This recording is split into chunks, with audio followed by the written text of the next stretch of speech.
Hello, today is Tuesday, the 18th of October, 2011. I'm going to go over one game and show you ways of how I handicap the NFL. Now, this game I'm going to look at is Denver and Miami, and this line is way off. I don't know how strong I'm going to make Denver +3 the play.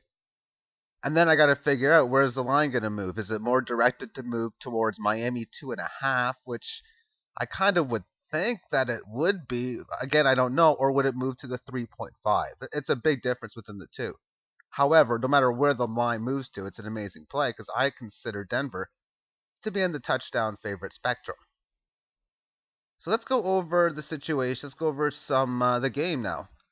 There's lots of different great sites that you can go to. Myself, for years, I've been using the Yahoo site for the sports.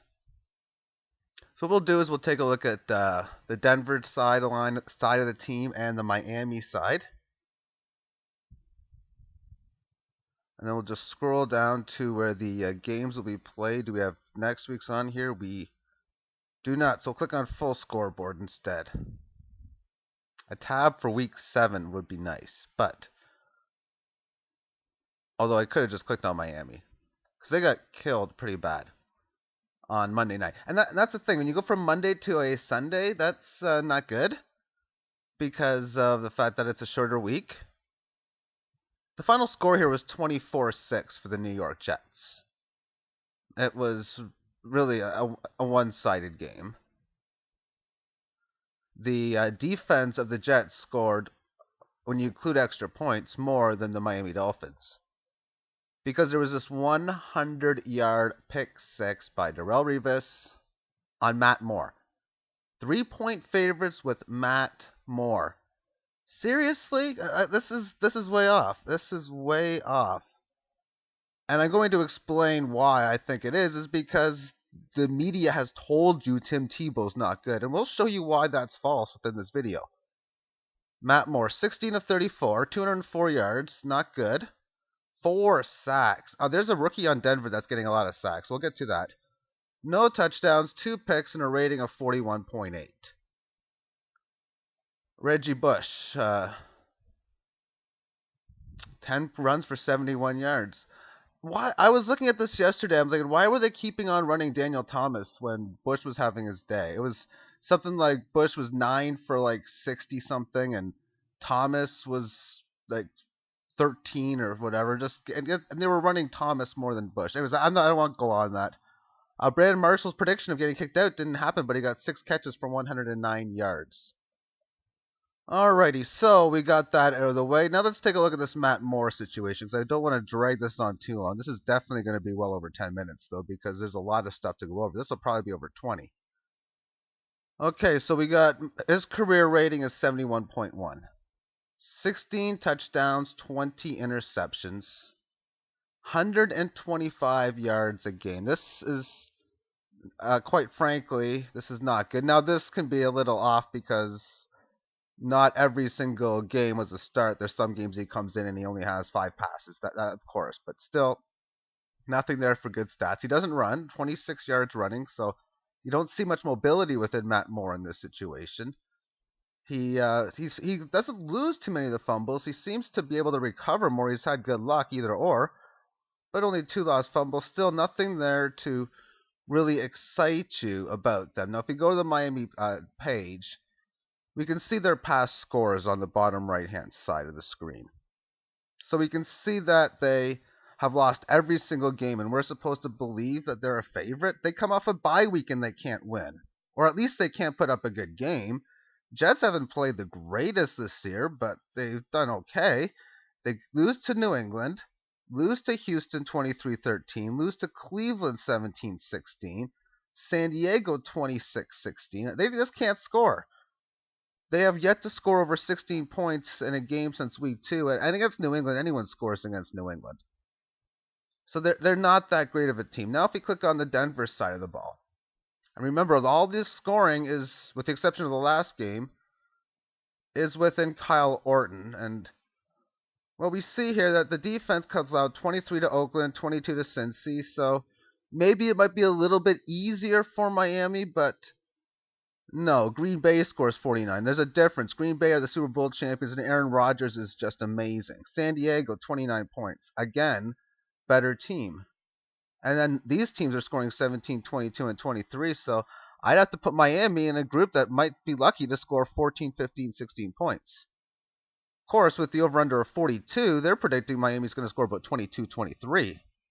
I mean, that's what the Vegas books are telling us, basically. Denver is coming off that bye week. There's been a lot of time within Team Tim Tebow. So now let's just take a look at the depth chart of this Denver team.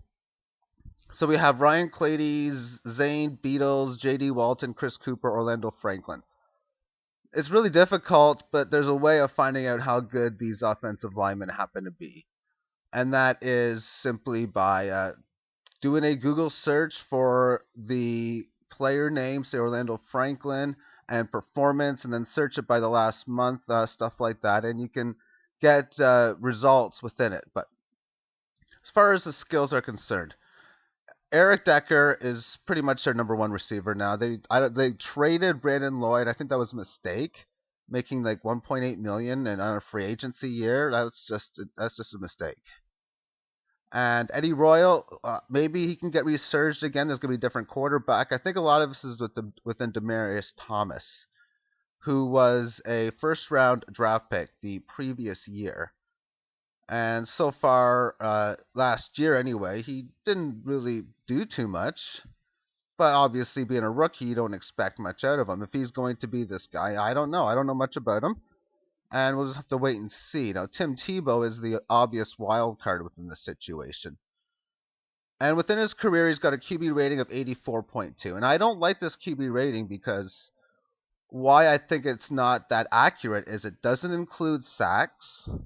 It doesn't include rushing yards, rushing touchdowns, which I think are very important, or nor do I think it includes fumbles. Now, 50% passing right now, early on, there's nothing wrong with that. 6 touchdowns, 3 interceptions. That's not usual for young players. It's usually worse than that, but hey, he's coming out pretty good. He's averaged 5.3 yards a run, 264 runs, and 7 touchdowns, and he has yet to lose a fumble. If you go to the game log on here, he only played a half, and he got what was 18 fantasy points in fantasy football. And what we see in here is this last game, he was 4 of 10 for 79 yards. That's not good, of course. He did have a 31-yard pass. He ran 6 times for 38 yards and a touchdown. And he did throw for a touchdown, which was just a check down to no Sean Moreno, but that's what you got to expect from these type of quarterbacks.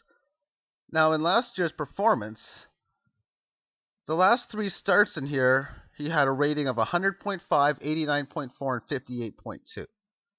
First game, 8 of 16 passing for 138, 8 runs for 78 yards, and he had 1 touchdown passing, 1 touchdown running, including a 40-yard run, which is right now is high. I think that's against Oakland because we'll be going to YouTube to see a lot about Tim Tebow. And that was a nice run. Against Houston, this was a comeback win, 24-23. And he was 16 of 29 passing, 308. So if you say he can't pass, well, there's evidence that he might be able to. But then again, I don't expect 300 yards passing from him. I'd be happy with 220 to 240. And he had a touchdown and an interception. He had 10 runs for 27 yards. So his runs weren't that productive against Houston. But he did get it in paint once. So he got 2 touchdowns in total. And he fumbled the ball, but he didn't lose it. That was his only fumble of his career thus far. 58.2 rating. Well, that's because he was 16 of 36, so he passed for under 50%. 205 yards, which is pretty decent. 2 touchdowns, 2 interceptions. Really? That rating looks like it should be higher, but anyway, just because he's got 2 touchdowns. But he did have 13 runs for 94 yards and a touchdown. He was sacked 3 times, so maybe ratings do include sacks. I haven't seen the formula in quite some time.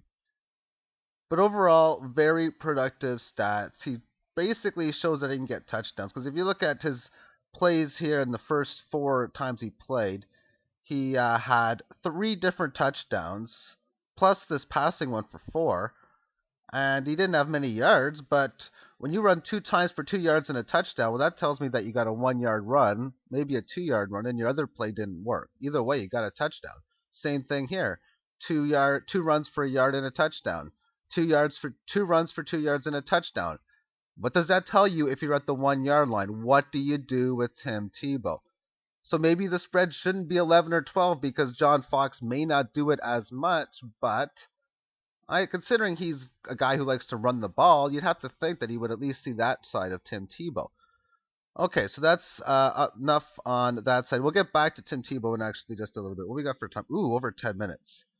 You know what? Let's make this a part 2 coming in. We're gonna go. Let's go make this a longer series because there's a lot to go over this game. But if I'm gonna make it a big play, I want to see why. And it's a week later, and first page of Yahoo says cover up. Tim Tebow still needs to prove that he's the Broncos' future QB. And I didn't get into it, but basically I wanted to go on stating that the media, well, they've been downplaying the situation on Tim Tebow. But let's go to the game because what occurred was a win of the Broncos sort by 3 points. 18-15. I mean, they didn't win by 10, and the points came in the fourth quarter when they were down 15-0. So it wasn't the most easiest of wins, but the reason why it was the play of the year thus far is because there was a major difference in what I thought the actual line was. For example, if by chance if the Ravens were 3.5-point underdogs or the Jaguars were favored by 3.5 in this game against Baltimore, oh, it would have been Baltimore play of the year, which would have lost. Only because the price objective was way off. If, say, New Orleans were 50-point favorites, I would have loved Indianapolis plus the 50. But at 62-7, that wasn't the case. Now, as far as what I was talking about on YouTube, I'm mainly referring to his psyche. I'll put an image just writing down what I want to state, but I'll just quickly state. The psyche, a lot of it was a speech stated at the end of the game early on in the season after a loss and after the halftime at the national championship, throughout his high school career. There's a documentary from ESPN on YouTube, so I'm very impressed, to say the least, within the psyche of Tim Tebow. Thank you for tuning in, and take care. Yeah, I was going to make this video, but it would have been like 40 minutes, so I decided after the first part not to even do a second part, so I can't upload that because it wasn't done, but thank you for watching.